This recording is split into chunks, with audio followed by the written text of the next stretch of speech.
جب ماہ صیام رمضان المبارک جلوہ گر ہوتا ہے، جنت کے 8 دروازے کھول دیے جاتے ہیں، جہنم کے دروازے بند کر دیے جاتے ہیں اور شیاطین جکڑ دیے جاتے ہیں۔ اللہ جل شانہ اس موسم رحمت میں خاص عنایات اپنے بندوں پہ فرماتا ہے۔ ایک نفل ادا کرنے سے فرض ادا کرنے کا ثواب ملتا ہے اور ایک فرض ادا کرنے سے 70 فرائض ادا کرنے کا ثواب ملتا ہے۔ اسی طرح راہ خدا میں 1 روپیہ دو گے تو 70 روپے خرچ کرنے کا ثواب ملے گا۔ اسی طرح باقی نیکیاں بھی جتنی بھی ہم کرتے ہیں، وہ ایک نیکی کریں گے تو 70 گنا اجر ماہ صیام میں ہمیں نصیب ہوتا ہے۔ اس لیے اہل ایمان کا یہ طریقہ ہے کہ وہ اس مہینے میں کثرت کے ساتھ تلاوت کرتے ہیں،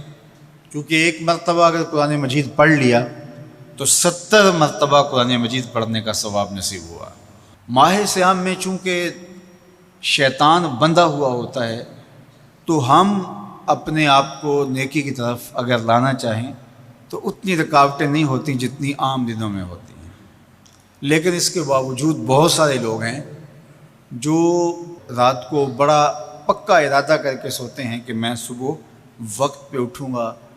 اور نوافل بھی پڑھوں گا اور نماز بھی ادا کروں گا،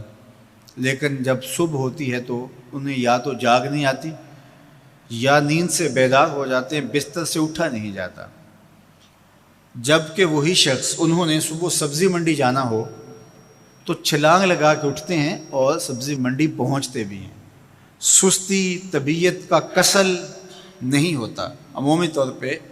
ہم اپنے آپ کو بیمار تصور کر لیتے ہیں اور سستی اور کسل کا نام دے کر کے، بہانہ دے کر کے ہم کہتے ہیں کہ بس کیا کریں، ہم کو ارادہ کرتے ہیں روز لیکن ہم سے اٹھا نہیں جاتا، بس طبیعت اس طرح کی ہے، کسل ہے، سستی ہے۔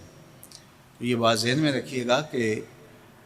ارادہ کرنے کے باوجود بھی صبح جب ہم اٹھ نہیں پاتے یا کوئی بھی نیکی کا کام ہم کرنے کا ارادہ کرتے ہیں تو ارادہ کرنے کے باوجود ارادہ ہی رہ جاتا ہے، ہم کر نہیں پاتے، تو اس کا سبب یہ ہوتا ہے کہ بہت سارے ہم گناہ کر چکے ہیں اور ان گناہوں کی وجہ سے ہم نیکی کی توفیق نہیں پاتے۔ حضرت حسن بصری رضی اللہ تعالی عنہ نے یہی وجہ اس کی بیان فرمائی ہے۔ تو اس کا بہترین طریقہ یہ ہے کہ توبہ کی جائے، اور توبہ بھی سچے دل سے کی جائے، رو رو کے اللہ سے گناہوں کی معافی مانگی جائے، اور سچے دل سے جب توبہ کی جائے تو پھر سارے گناہ نہ صرف مٹا دیے جاتے ہیں بلکہ ان کو بدل کے نیکیوں میں تبدیل کر دیا جاتا ہے۔ تو ماہ صیام کے اندر پختہ عزم کریں اور اس عزم کو عمل کی شکل دینے کے لیے سچی توبہ کریں کہ ہمارا یہ رمضان اس طرح سے گزرے، یہ مہینہ اس طرح سے بسر ہو کہ ہم اس مہینے میں اللہ تعالیٰ کی قربت حاصل کر لیں، ہم گناہوں سے پاک ہو جائیں اور ہم جو ثمرات ہیں، جو فوائد ہیں اس مہینے کے، وہ ہم سمیٹ سکیں۔ تو یہ وہ مہینہ ہے جس کے انتظار میں میرے اور آپ کے آقا و مولا اپنی آنکھیں لگائے ہوتے تھے اور دن گن گن کے وقت گزارتے تھے کہ ماہ صیام آ رہا ہے۔ تو اس مہینے کا عزت کے ساتھ، تکریم کے ساتھ، اعزاز کے ساتھ استقبال کرو اور اس کو پلکوں پہ بٹھاؤ، اس کو دل پہ بٹھاؤ۔ اس مہینے کی تکریم یہ ہے کہ اس میں ہر برا کام چھوڑ دیا جائے۔ اگر کوئی شخص برا کام نہیں چھوڑتا اور روزے رکھتا ہے تو میرے اور آپ کے آقا و مولا کا ایک فرمان سن لیجئے، من لم یدع قول الزور والعمل بہ فلیس للہ حاجۃ فی ان یدع طعامہ و شرابہ۔ فرمایا کہ جو جھوٹ اور برے کام نہیں چھوڑتا، اس کے بھوکا اور پیاسا رہنے کی اللہ کو کوئی ضرورت نہیں ہے۔ تو روزہ خوراک بچاؤ مہم نہیں ہے جو چلائی جاتی ہے، بلکہ یہ تزکیہ نفس کا موسم ہے، باطن کی صفائی کا موسم ہے، اور باطن کی صفائی نہیں ہوتی جب تک ہم کوشش کریں۔ آپ کے بدن پہ بہت ساری میل چڑھی ہوئی ہے اور جمی ہوئی ہے بدن کے ایک ایک عضو پہ میل، تو آپ پانی میں چھلانگ لگا کے باہر بھی آ جاتے ہیں تو میل نہیں اترتی، چلو کچھ نہ کچھ فرق تو ضرور پڑ جاتا ہے، لیکن میل نہیں اترے گی۔ میل کب اترے گی؟ جب آپ اپنے بدن کو مل مل کے اس کے اوپر صابن لگا کر کے اچھی طرح سے اس کو جب اتاریں گے محنت کوشش سے، تو پھر آپ کا بدن مہک جائے گا، ہلکا پھلکا ہو جائے گا، میل اتر جائے گی۔ یہ موسم رحمت ہے، اللہ کی رحمتوں کا می برسے گا، اس سے کچھ نہ کچھ فائدہ تو ہوگا ہی، لیکن حقیقی فائدہ وہی حاصل کرے گا جو اپنے گناہوں کو مل مل کے دھوئے گا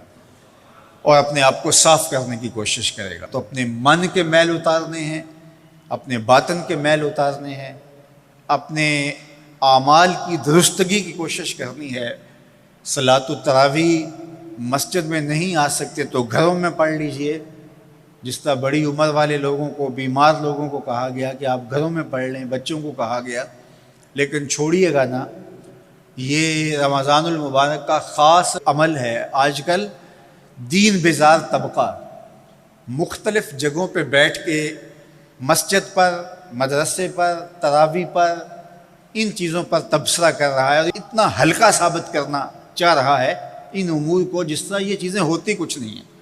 جبکہ ماہ صیام کے قیام پر میرے اور آپ کے آقا مولا نے بشارت دیتے ہوئے فرمایا، من قام رمضان ایمانا و احتسابا غفر لہ ما تقدم من ذنبہ، جس نے رمضان المبارک کی راتوں میں قیام کیا ایمان اور محاسبہ نفس کے ساتھ، اللہ اس کے پچھلے سارے گناہ معاف فرمائے۔ بہت بڑی دولت ہے، تو اس دولت کو ضرور سمیٹیے گا، ضرور حاصل کیجئے گا، من کی ستھرائی، عفت اور پاکیزگی کا ساماں کیجئے گا۔ اللہ آپ سب کو اپنی امان میں، اپنی حفاظتوں کے حصار میں رکھے۔